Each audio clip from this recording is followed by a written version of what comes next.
You're listening to the Author Stories Podcast, bringing you the story behind the stories and the storytellers.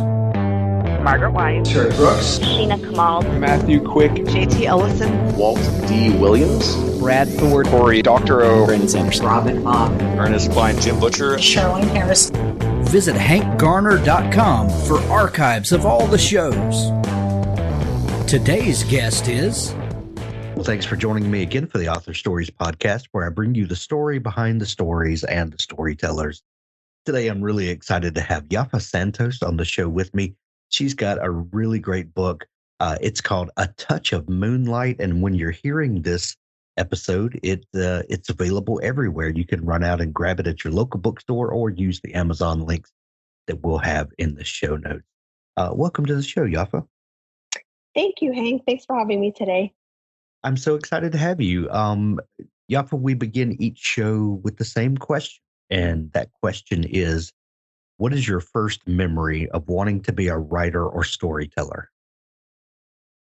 Well, when I was about 5 or 6 years old, I had some toys that I wanted to buy.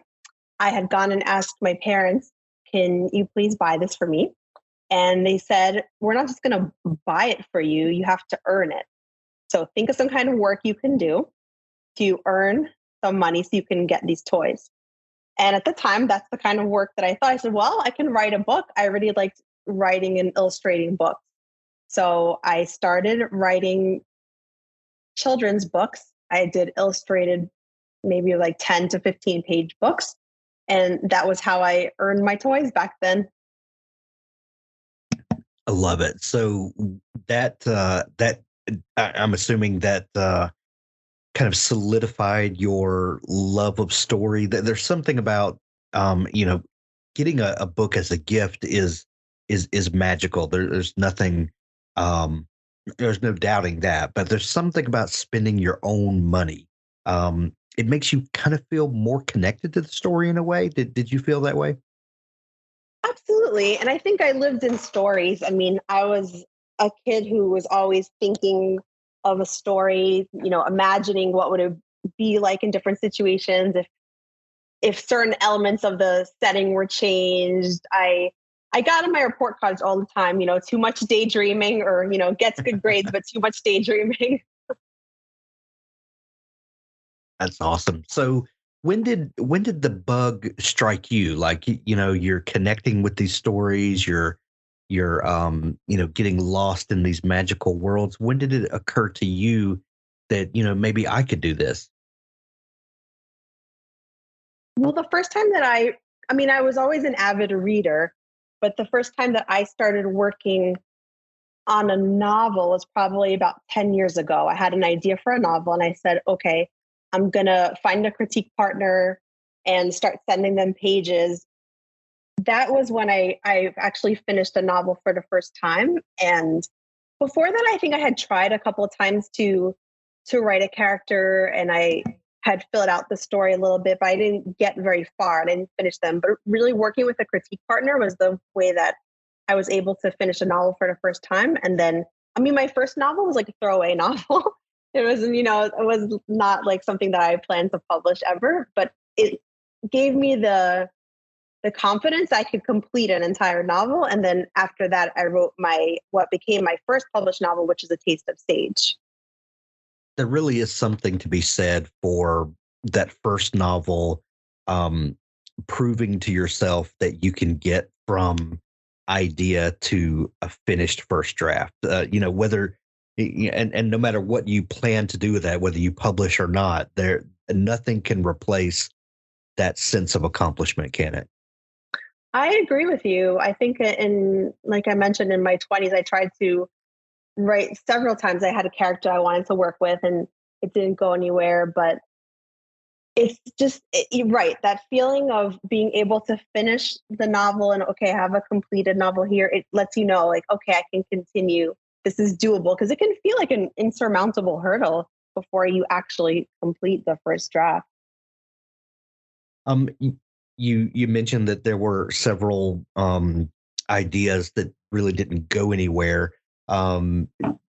looking back now and having, two novels that were finished and published, and then looking back at those other ideas that really never came to fruition or didn't go anywhere, or whatever metaphor you use for that, can you look back and tell the difference in the books that you finished and that found a publishing home versus the ideas that just never matured?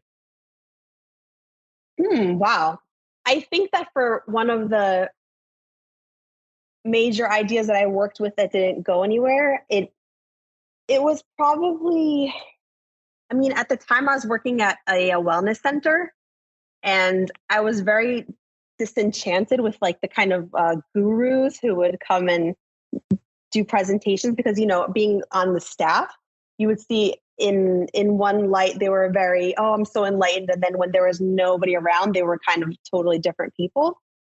Yeah. So I think that for the one of the ideas I didn't finish, it was about a young woman who kind of gets sucked into one of these gurus situations, and then I think that the reason I didn't continue is just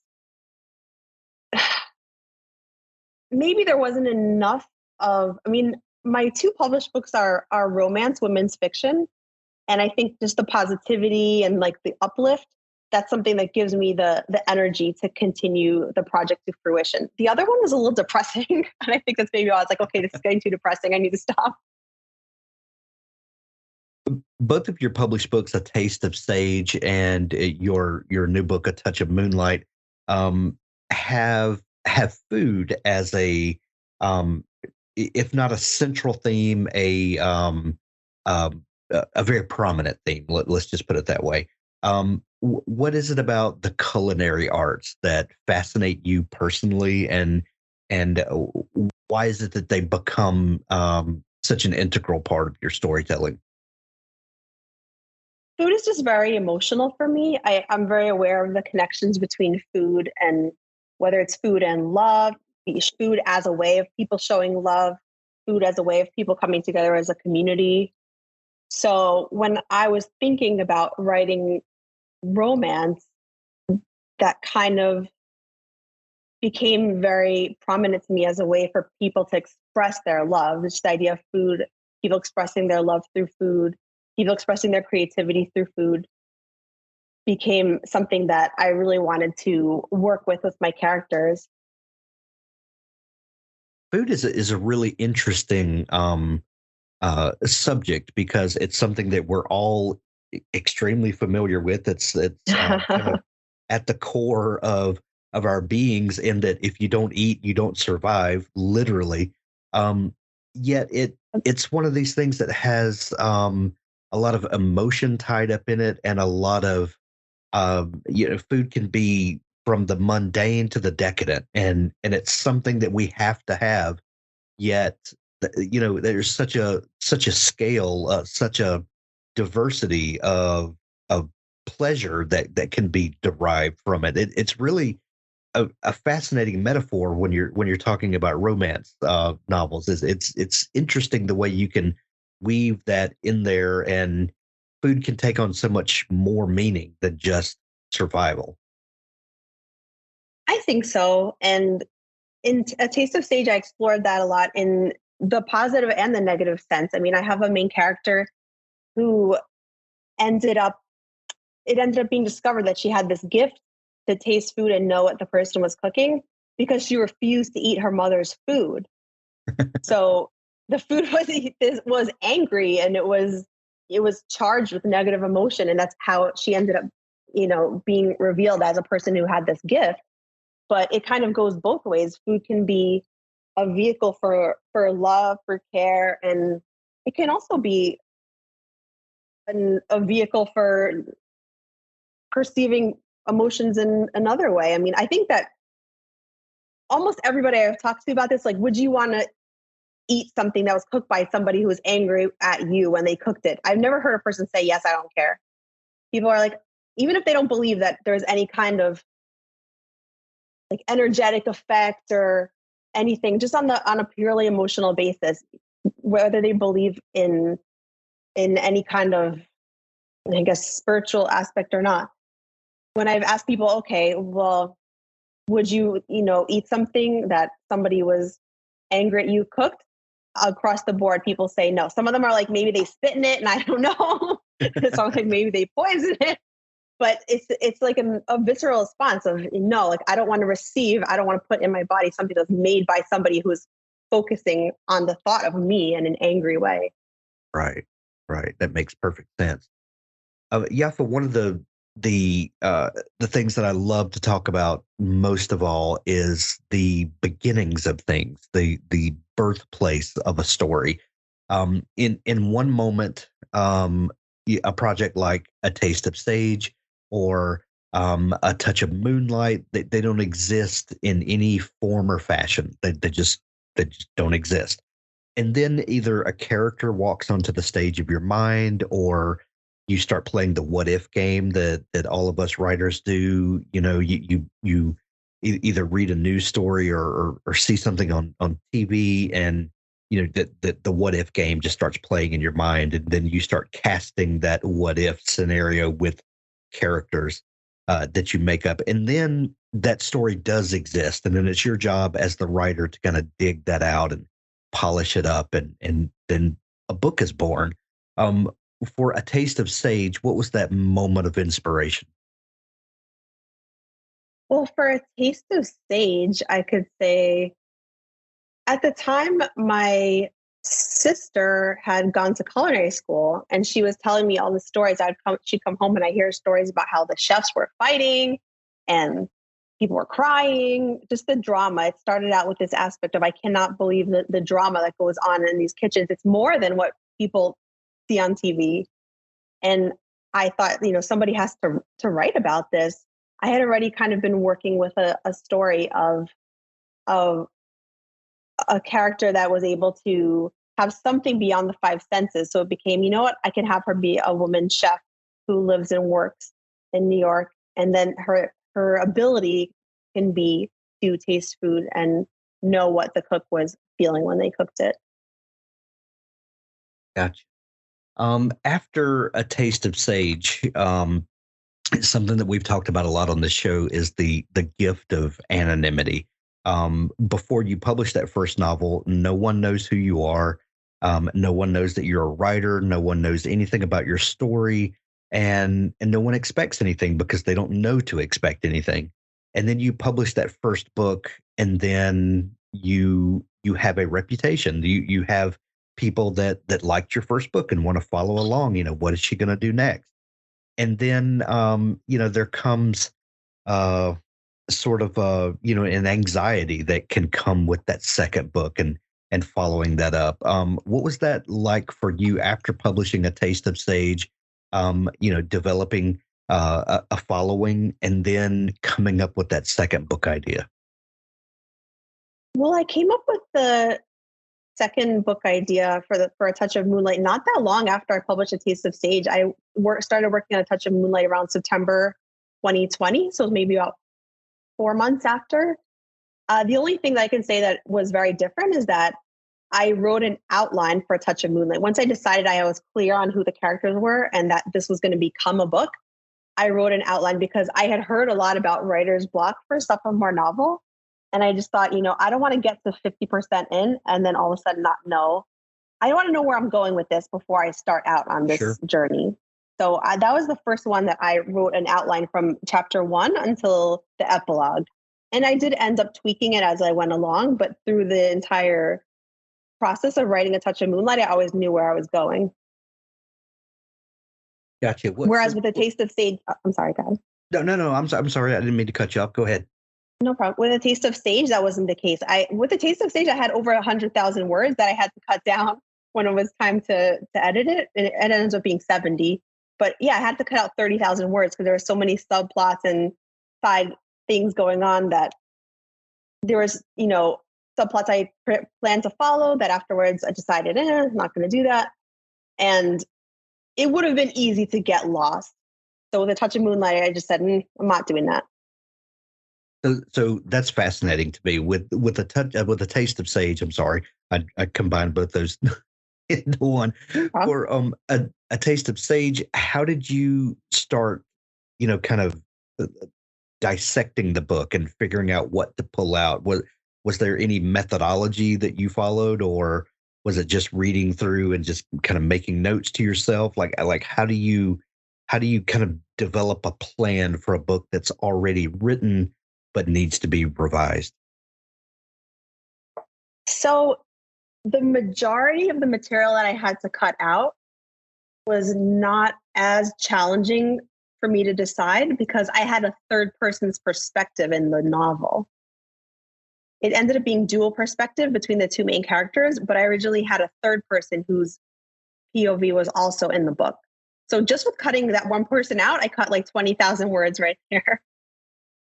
And that was challenging because it was a character that's still in the book. There's a third character, Esme, who ends up being jilted by the chef of the restaurant, and she seeks to get her revenge.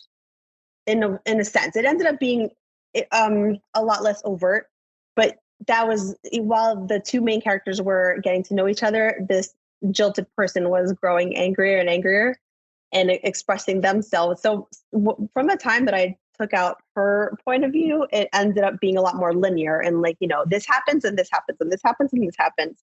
And that did help editing a lot. Gotcha.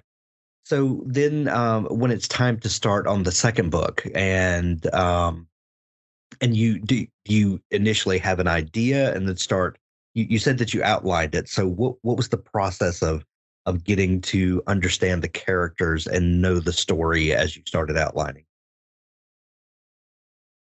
Well, before I did the outline, I wrote the first 3 chapters, I think. And that was just to get comfortable. I wanted to see, for my main character, Larimar, I wanted to see what is her voice? What does her voice sound like? And this book was all in Larimar's voice. So I wanted to make sure I knew her voice before I decided what was going to happen in her story. So I did the first 3 chapters. I kind of played with her voice, see like what kind of attitude she's going to have, kind of adjusted the sarcasm. and then I knew, okay, well, since she is this kind of person, this is what's going to happen. And it didn't vary that much. I mean, I ended up, I like I said, I tweaked it a little bit, but I pretty much had an idea from the beginning of where her story was going to go. Gotcha. So in A Touch of Moonlight, there's a different aspect to this book than your first one, in that it takes on sort of there are fantastical elements to the story. What was the idea behind kind of branching the story out in a little different way? Well, my process was not that different than from A Taste of Sage. I mean, for A Taste of Sage, I started with the idea that I wanted to work with a woman chef. But then I think this is the way my mind works. For it to be interesting to me, I want there to be an aspect that goes beyond the 5 senses. So that's where she, came to have this gift. And then for A Touch of Moonlight, I actually, believe it or not, I started out with the idea of wanting to do like a 90s rom-com retelling. And I was thinking of You've Got Mail. Right. So I started, because it was one of my favorite rom-coms from the 90s. Oh, You've Got Mail. Like, I can so imagine this being a book.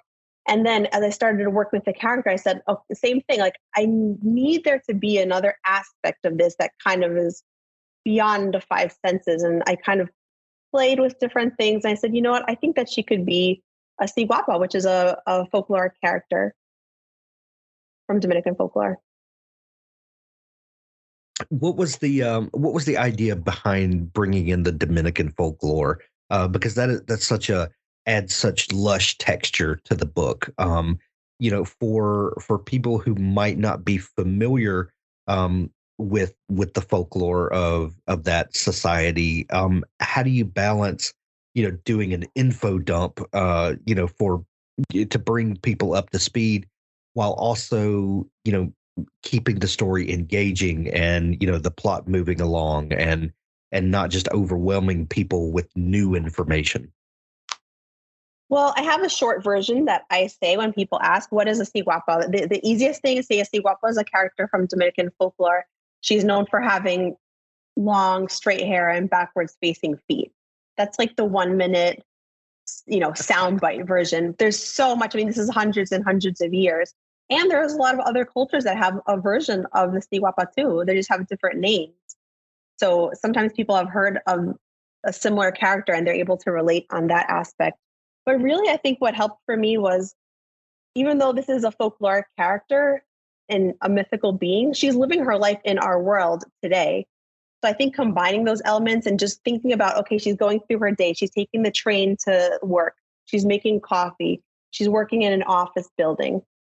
How are these things different because she's a mythical being? That's what gave me kind of the way to weave in those elements without making it, like you said, like an info dump, like, boom, here's all this stuff in the past 500 years. Like nobody wants to read that. So it's more an aspect of weaving those elements. Okay, she's going about her day just like anybody else, but it's different because she is a mythical being who's trying to keep an identity secret. Wow. Was it difficult telling a story with mythical aspects rather than being grounded in the things that we can all touch and feel and taste?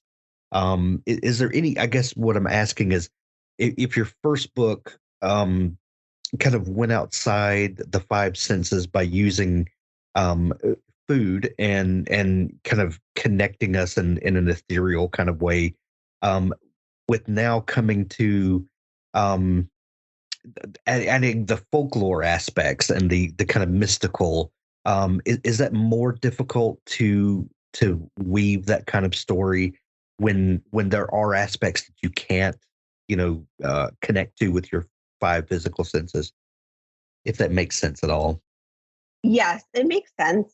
I think that it felt somewhat daunting when I was beginning, and I was a little bit afraid of, how am I going to describe what it's like to, run down by the river when you're a, forest creature.